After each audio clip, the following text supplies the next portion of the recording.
Day.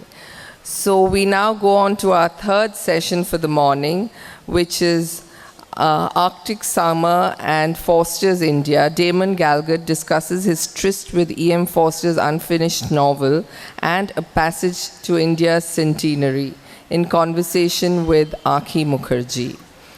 A bit about Damon. Damon Galgut is a South African novelist and playwright. He was awarded the 2021 Booker Prize for his novel, The Promise. He was earlier shortlisted for the Booker Prize in 2003 and in 2006 for The Good Doctor and In a Strange Room. He will be in conversation with Ankhi Mukherjee. Ankhi is Professor of English and World Literature at the University of Oxford and Fellow in English at Wadham College. Her teaching and research specialisms lie in Victorian literature, culture, post-colonial studies, and intellectual history. So welcome to both our speakers. Damon Galgut's Arctic Summer, a book he published in 2014, and also in the process marking 100 years of A Passage to India. So Arctic Summer is the title of one of EM Forster's unfinished novels. It's by no means his last unfinished novel, and he had other unfinished novels such as Nottingham Lace. And when he wrote it, he said it was his attempt to escape what he called the swish of skirts in Howard's End, and work out the antithesis between heroic and civilized responses to life, and this time embodied in two men instead of two women, the Schlegel sisters. And it's a very, very curious book. I have read it in excerpts. It's the introduction, for instance, talks about contemporary politics. It talks about the Indo-Turkish War of 1911, and then suddenly it segues into a discussion of the themes of Joseph Conrad's Lord Jim. Damon Galgut's Arctic Summer is the title of his, as I said, 2014 novel, and it begins in 1912, and we find on board the SS Birmingham approaching India one Morgan Forster. And this is, if Forster's Arctic Summer was an experiment, very experimental, if also unfinished novel, it's sort of very post-impressionistic, it's very non-realist. Damon's is a very finely wrought literary, fictional biography. And we could also sort of crudely summarize it as a waiting room or a transit lounge for the staging of EM Forster's last full novel, which is A Passage to India, published in 1924, 100 years ago. So my first question to Damon, and I'm just dying to hear the answer, is how did this come about? What made you think about, Arctic Summer and Conrad when you were writing this?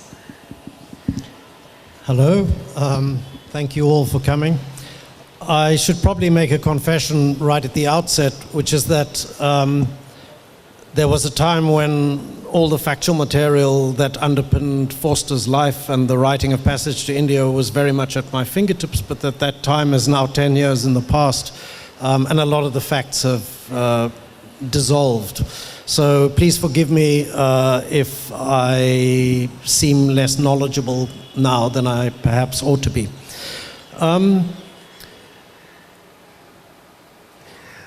I wouldn't want to give undue weight to Forster's own intentions in writing Arctic Summer in my appropriating his title. As you've pointed out, it was an unfinished novel. I think there are only about 70 pages of it left, and although I've read it, I don't retain that much of it, simply because it was very, very hard to know where he was going with his book. But the title, Arctic Summer, while it meant one thing to Forster, I think it meant a kind of a period in which there was unrelieved daylight and that one could live out one's life or one's dreams without any intervening darkness, something to that effect. To me, Arctic Summer embodied something else that was a truth about Forster's life. I was very, very fascinated by Forster's sexuality, his inability or fear which hindered him from living out that side of his life fully. I think it had a great deal to do, incidentally, with his own creative life, this frustrated sexual alter ego. And for me, the title Arctic Summer kind of crystallized that in the sense that he was in many ways a very, very open person, open to all kinds of possibilities that his fellow countrymen at that time were not. And therefore, I guess, in the sense of unrelieved daylight in the Arctic in the summertime, there was sunlight and openness, as he talked about. But at the same time, it's a frozen landscape in which no real life can thrive. And that very much was how I saw Forster's life. In one way, quite open, exposed, no secrets, no shadows, and in another way, frozen and unable to thaw. That seemed to me to encapsulate his inner state, and that was why the title sort of came to me. I love that idea of unrelieved sunlight, and I'll come back to that when we talk about the Arctic winter in the middle of the book. And this actually, what you said is extremely useful, because that's kind of leads to my next question. I mean, your Arctic summer is about Forster in love, Forster as a desiring subject, Forster, and this is sort of Minorite love. This is love that is punishable, that is illicit, that is policed, and that is sort of slippery with sort of guilt, evasion, secrecy, subterfuge. It is not just love between men, but love between white man and Indian man, love between white man and Egyptian man. And at a time, and this is something I was mentioning to Damon, I taught a passage to India at Oxford a week before arriving here, and the thing that my students always pick up from the preface, the Oliver Stalibras preface to A Passage to India, is that when the book Passage to India is dedicated to his friend, his Indian friend Masood, and they pick up from the introduction that when this man Masood was first met Forster, he came to take Latin lessons from Forster. One of Forster's aunts says, I do hope he won't steal the spoons. So that's sort of, where its sort of Indo-British relationship was back in England. And of course, we are here, we are discussing Forster at the Bengal Club, which was the residence of none other than Thomas Babington Macaulay, which probably gives me the English with which to speak to you, Damon.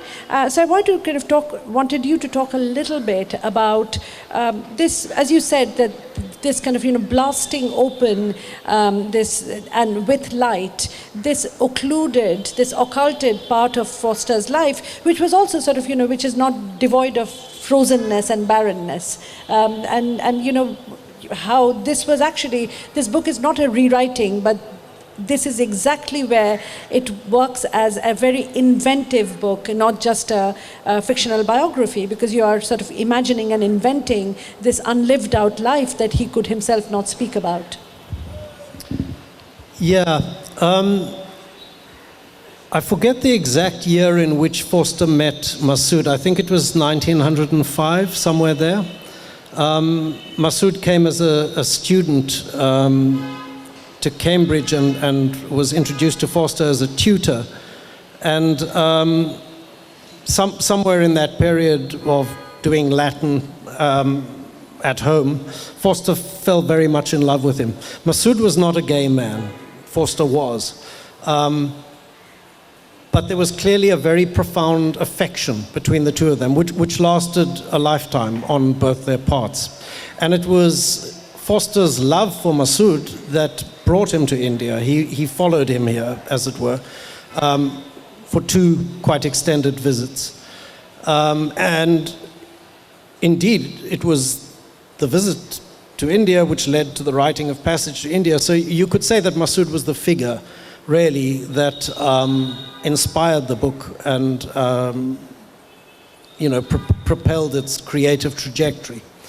Forster's life is full of torment over his love for Masood. The thing about Masood and Forster was that they were more or less, I mean, they were clearly from different racial groups, but that they were more or less, in terms of class, on the same level, which made it possible for Masood to be his friend. That was, in terms of the English class system, that was not as frowned upon as a relationship with across class lines.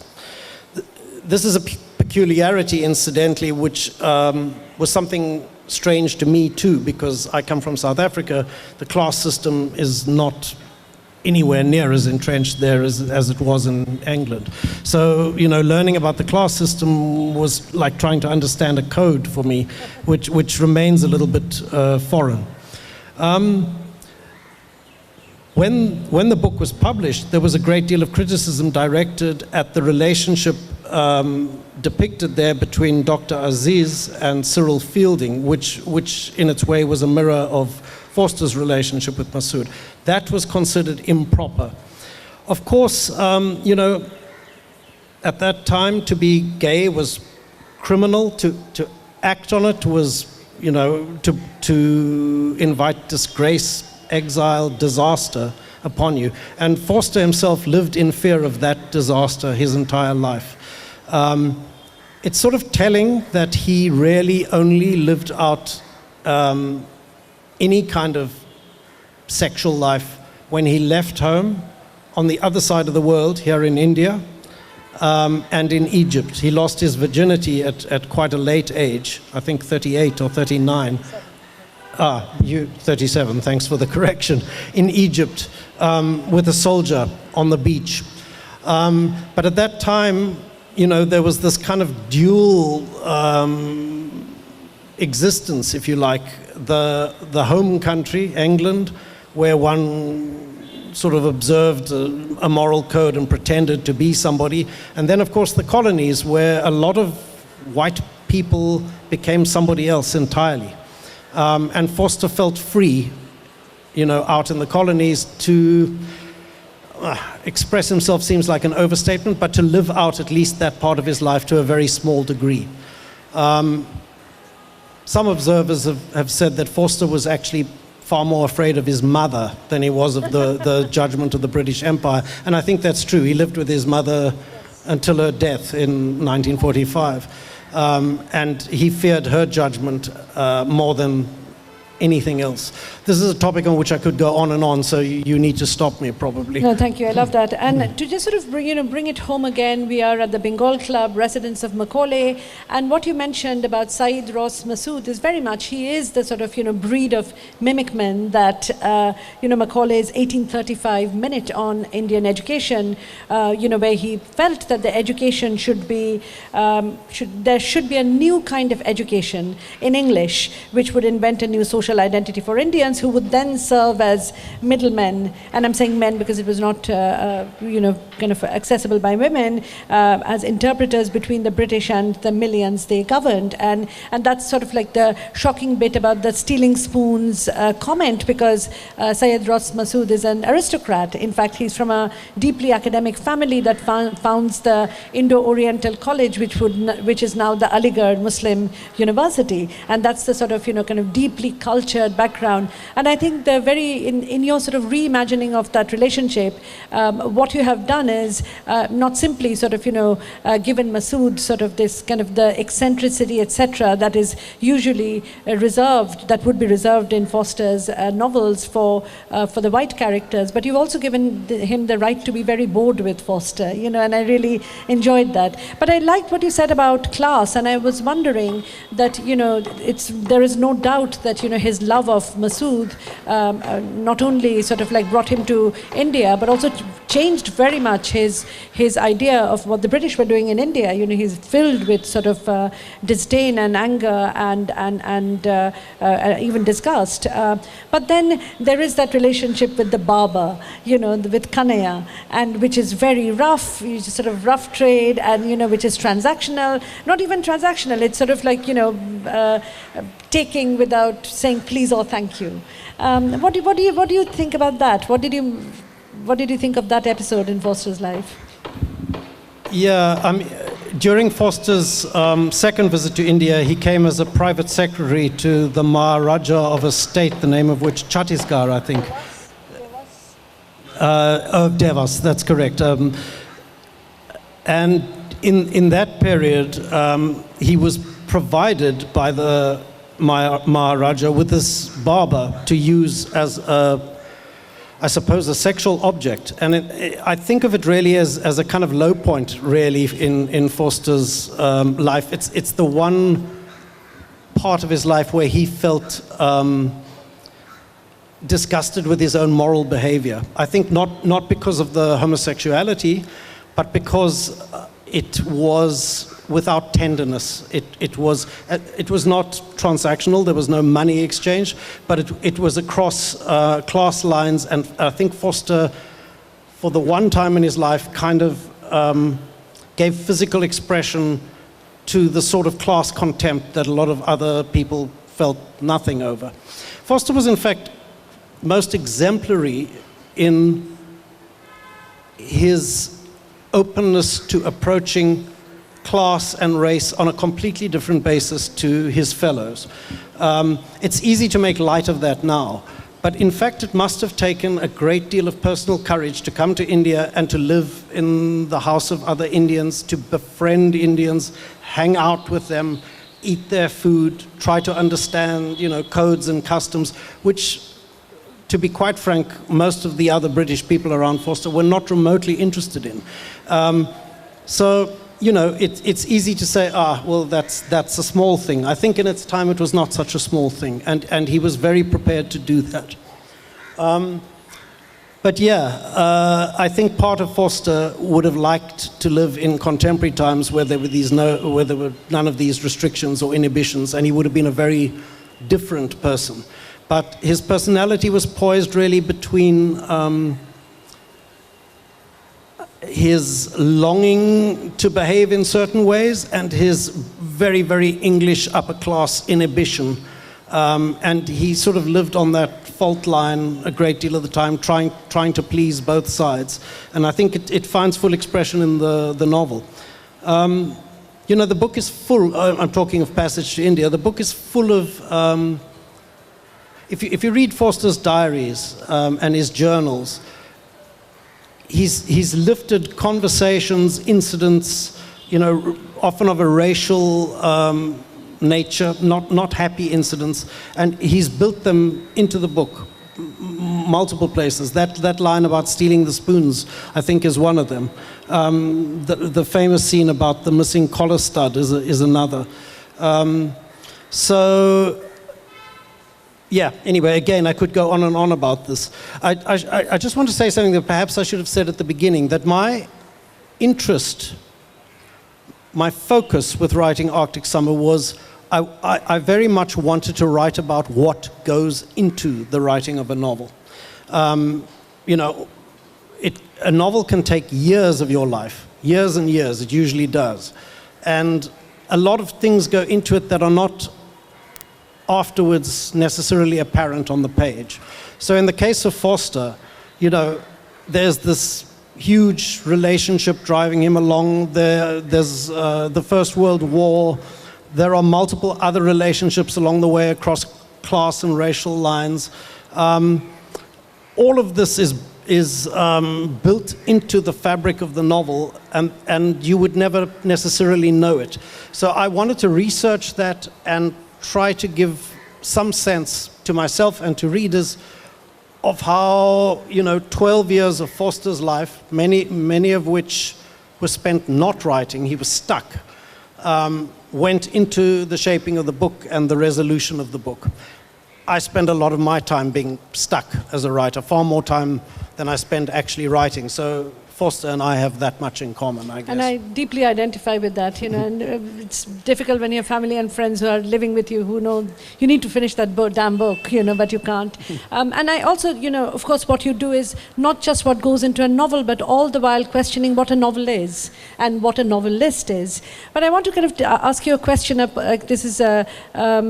was very interested to see in your acknowledgements that you had actually visited the Barabar caves. And I was telling you before that I'm intensely intensely claustrophobic. I'm pretty sure if I went there to rock caves, windowless rock caves, I'd have a heart attack and die on the spot, you know. So you go to the Barabar caves. So these are they date back to the 3rd century BC. They become the Marabar caves in the passage to India. And these are this is during the Maurya period, but it's a sect called Ajivika, which is neither Jain nor Buddhist, and very extreme sort of like death rites, for instance. And but to some extent, when Forster writes about the caves, he does sort of dip into Jain cosmology, because he thinks of the caves as sentient, as the Jains do, that, you know, they have fingers and fists, etc. That's how he describes the highly polished surface of the Marabar caves. So Forster, like you, went to the caves. He climbed the hills on foot in much heat and emptiness, and he writes about the echo, you know, and he describes it as a dignified roar returning whatever was said and in whatever voice. So your book is also an echo. And then, of course, you know, Forster said that it's a dignified roar, it's an echo. And then he goes on to say that he puts this particular sentence in the words of Mrs. Moore: boom in the sound as far as the human alphabet can express it, or boom or oh boom, utterly dull. So I wanted to talk to you about your own visit to the Barabar caves, to the fact that this book is an echo, though it is anything but utterly dull. Yeah, you know, I tried to visit key places that Forster had visited. It wasn't possible to go everywhere that he went, because his travels were really extensive, and of course in places like Alexandria and Egypt there's very little remaining of what would have been standing in his time. But I thought the caves were an essential visit. I did go to Devas as well and try to, you know, see the remains of the palace and some of the other places where he'd been. But the caves were a very essential part. They're in Bihar, in the countryside outside Patna. I was told, because I had to get some assistance in getting to the caves, I was told that they are in bandit country, and that I should not linger after dark. I had to get a guide. There was some trouble involved in organizing it. But yes, indeed, I went there. I think as a novelist, Forster amplified the power of the caves. I mean, they are an impressive sight, and they are as he describes them. So I'm not especially claustrophobic, and I didn't feel afflicted by that, but the caves are dark, very, and there is an echo, but it doesn't have the kind of metaphysical, troubling resonance that it has in the book. That was clearly something that his novelistic imagination brought to it, and of course a great deal of the action of the novel turns on that, you know, metaphysical aspect. I recognize as a novelist why one would do that, and how that might evolve. But the caves themselves are, well, they're unusual, they're impressive, but they're not that impressive. They're clearly made by human hand, very, very smooth, yeah, very impressive, but they didn't leave the same impression on me that they clearly left on him. Thank you. And of course, the caves, you know, that's the middle section of a passage to India. So between the mosque and the temple, and the caves are extremely important as far as the sort of, you know, the emplotting of the novel is concerned. You know, those of you who may have forgotten the plot details, this is where Dr. Aziz takes Adela Quested and Mrs. Moore for an excursion. And this is sort of also the site where Miss Quested decides to kind of go into the caves by herself. And then she imagines, or she comes out saying she has been violently sexually assaulted. I really like the way in which in Arctic Summer, which is, as you said, about this sort of abiding, unrelieved light, there was this Arctic winter, the caves, because nobody knows, Forster does not, for somebody who's obsessed with sort of minutiae, who is obsessed with form as opposed to formlessness, he doesn't kind of like explain what happens in the caves. It's left for the reader to deduce, and it's what happens in the caves breaks down the friendship between Aziz and Fielding, and to some extent, it was, you say that this is kind of the breaking point of the novel, in the sense that this is why Forster was stuck. There's this beautiful line, you say, Forster can't write because it wasn't simply a question of the action, it was what the action arose from. And I wanted you to talk a little bit about that. This, you look at Forster thinking about how impactive a sexual attack along racial lines might be, but then also sort of feeling paralyzed and somehow immobilized to kind of, in a way, write it out. Yeah. Forster took 12 years to write Passage to India, and he was stuck, I think, for 9 of those years.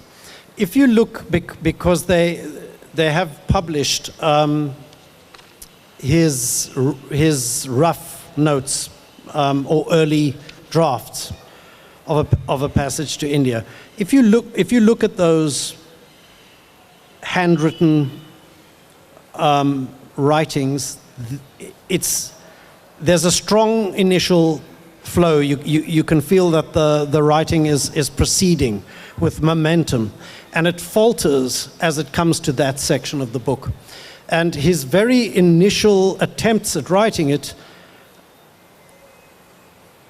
depict an actual sexual attack. So he had clearly first conceived of that scene without ambivalence or ambiguity as a sexual assault. Dr. Aziz does try to attack Adela Quested. That clearly didn't satisfy Forster, and it's at that point that he's stuck and remains stuck more or less for 9 years. What unsticks him is on his visit to India, he comes to stay with Masood in his house, and Masood organizes a visit to the caves on the day that Forster is leaving. Forster says goodbye to Masood, and he knows he will not see him again for many, many years, if at all. He will continue his Indian travels, I think, for another few months after that. But Masood has none of the... Masood is very, very affectionate towards Forster, but there's none of the depth of affection that Forster feels towards him. And of course, Forster's in love with him. Something happened on the night before Forster left to go to the caves. If you look at, Forster was impossibly cryptic and secretive about his sexuality in his diaries. He had a locked diary, but even in the locked diary, he uses a code.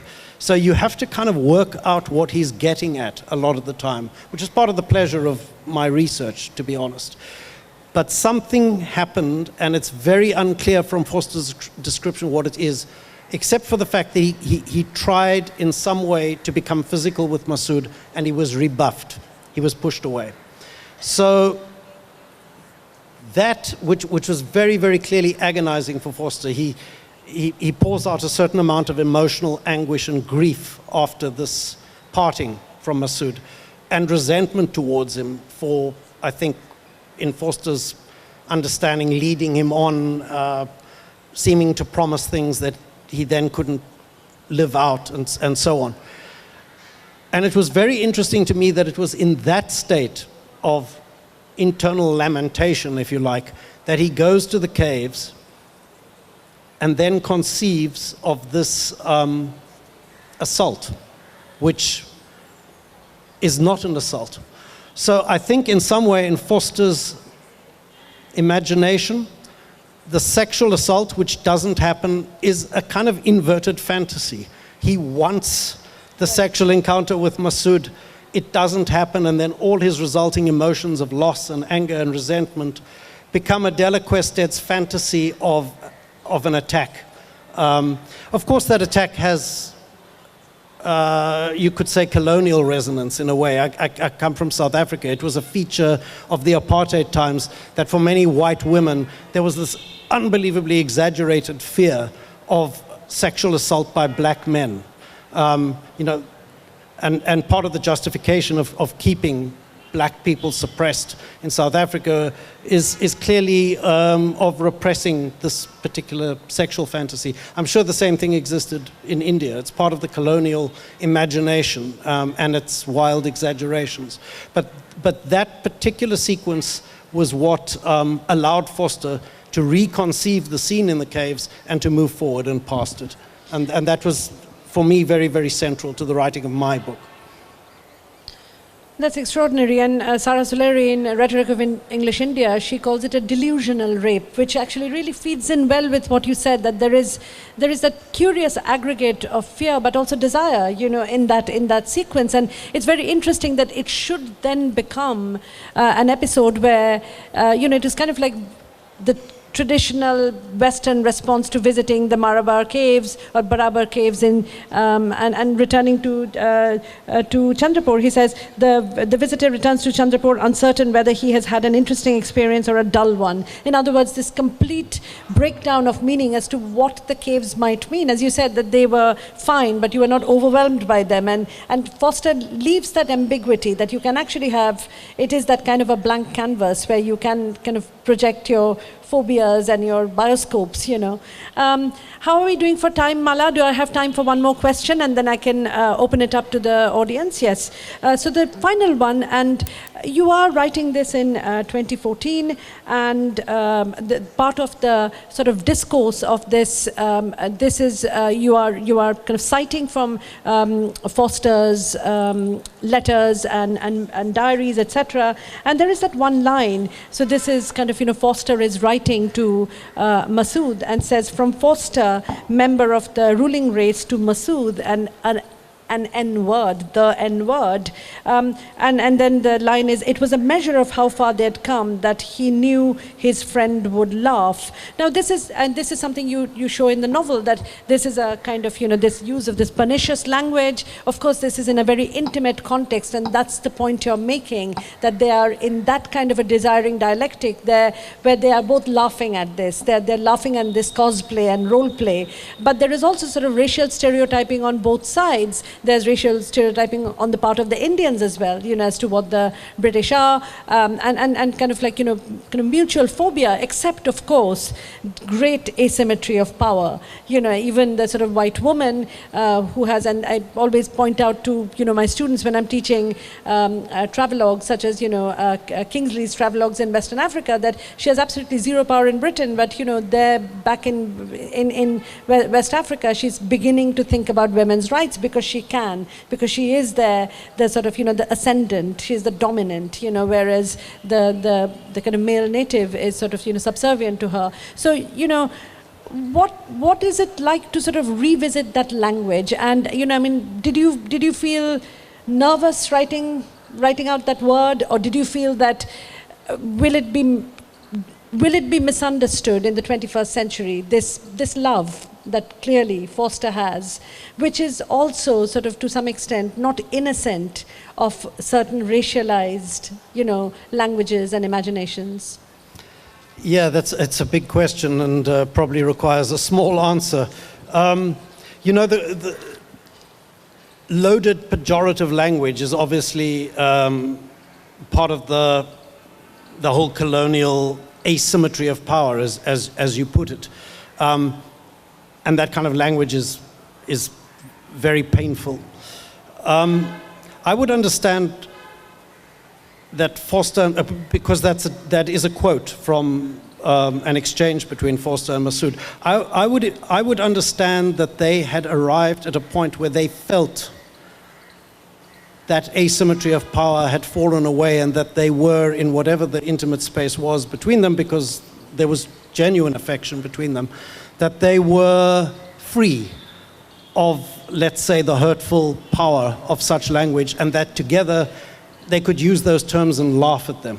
Maybe in the same way that often, racial insults or racially insulting language is reclaimed by the people against whom it's used. You know, I don't want to use the language myself because for obvious reasons, but as a gay man, I think I can say the word faggot means one thing if it's used by somebody in a prejudicial sense.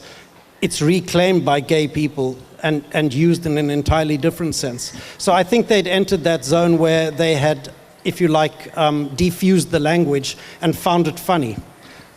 As simple as that. Thank you. That's wonderful. We should take some questions from the audience. My request would be, I'm sure everyone wants to talk to Damon, my request would be to please keep your questions short and somewhat pointed and focused. Thank you. There was a hand up. Yes, please go ahead.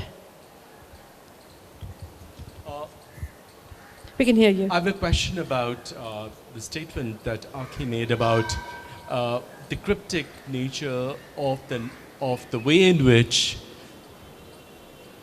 Forster narrates sexuality through fiction, right?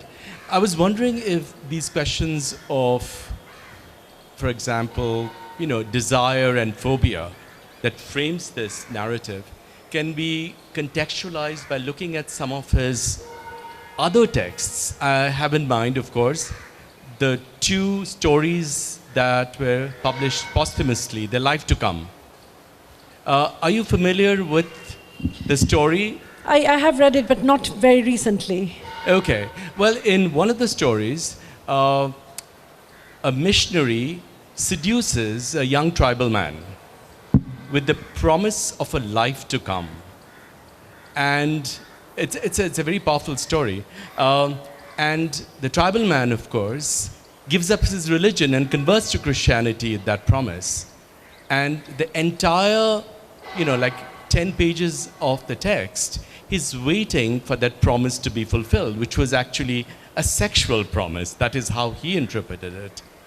But what Forster does is gives it political meanings. What happens is after he is converted is that his lands are taken over, the forests are converted into, industry for timber, and then he realizes what has happened to him. So I have a feeling that Forster probably at some point realized that sexuality and desire also had political implications within the kind of colonial structure beyond just this simple dynamic of phobia and desire. Would you agree with it? Oh yes, of course. That's a really beautiful reading. Have you read the short story? I have, but like you, I don't remember it well enough to sound erudite on the subject. But that's very much there in Arctic Summer. You know, Damon actually highlights not just the relationship with Masood, but also with Muhammad. And that's very much there, the kind of, not just the cultural untranslatables, but the sort of, the cultural kind of recalcitrance that I don't kind of want to, I won't let you go there. So, you know, there is a way in which kind of both men are putting up their guard, kind of with each other without, and there is something deeply political about that because you do feel vulnerable and open, as we were discussing, in that sort of use of language that is mute, that's consensual, and that is actually even enjoyable because you're sort of repeating the language with a difference, you're subverting it. But there are also parts where Masood becomes very recalcitrant, says, you don't understand my life, it's too big right now, you know, where it's very clear that he is thinking also about the mobilizing of a kind of Muslim kind of political electorate. He doesn't want to discuss that with. So you're absolutely right that this is kind of like very, very thorny with those kinds of political, you know, it's very limited by, you know, the political situation, and it's tainted by it. Did you want to add something, Damon? I think you've done an admirable job. Thank you. Yes, go ahead. Very good afternoon, Mr. Galgut. It's a pleasure to listen to you. I would like to ask you just one question. It's a little pointed. Is that, do you think race relations have improved over the years? Because when we read EM Forster's novel, A Passage to India, and also it's actually about both parties having certain assumptions about each other.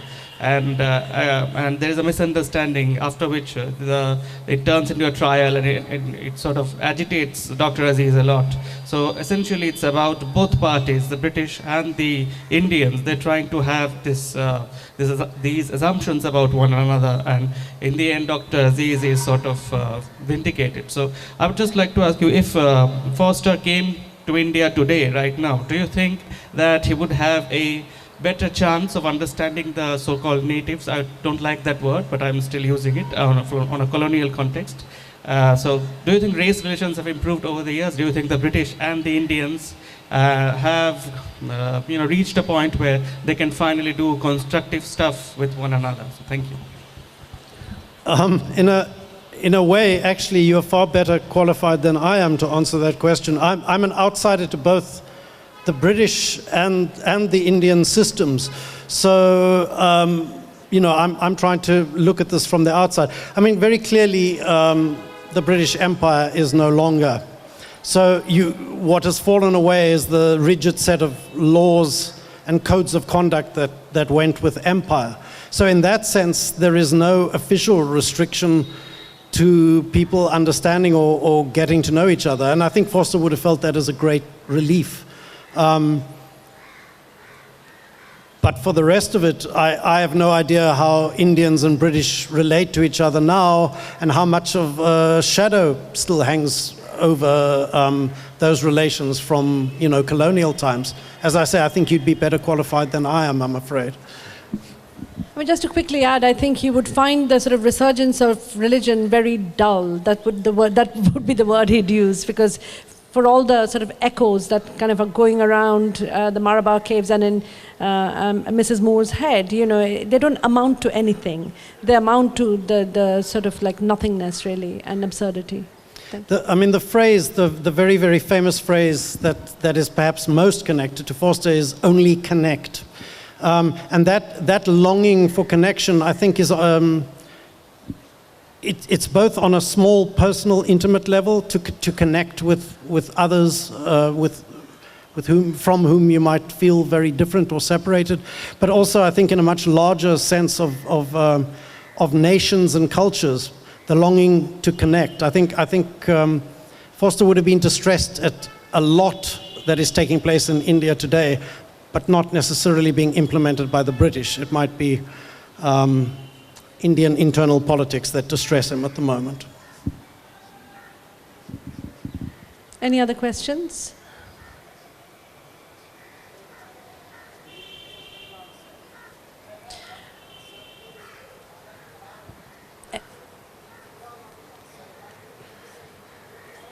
How are we doing for time, Mala?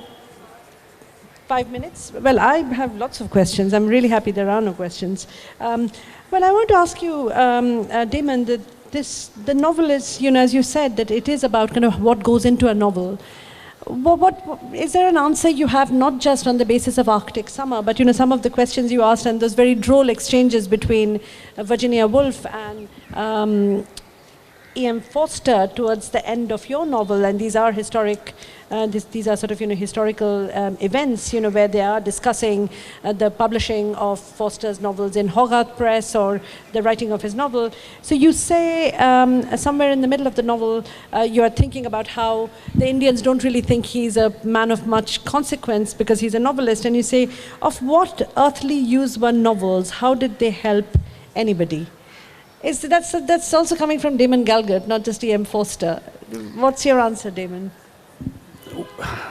Yeah, I think that's that sentiment may reflect my own opinions slightly more than Forster's.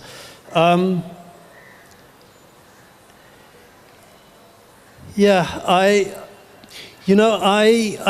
I say, I wanted to put absolutely everything that I could pick up about what went into the writing of A Passage to India, and I did, extensive research to do that. This is a slight tangential answer, I think, but I want to say that I think if I had perhaps more time in the writing of this book, and it's my own fault that I didn't, I may have resolved that project slightly differently. that I think there are ways to have implemented everything that I wanted to say as an allusion rather than, let's say, a literal documentation.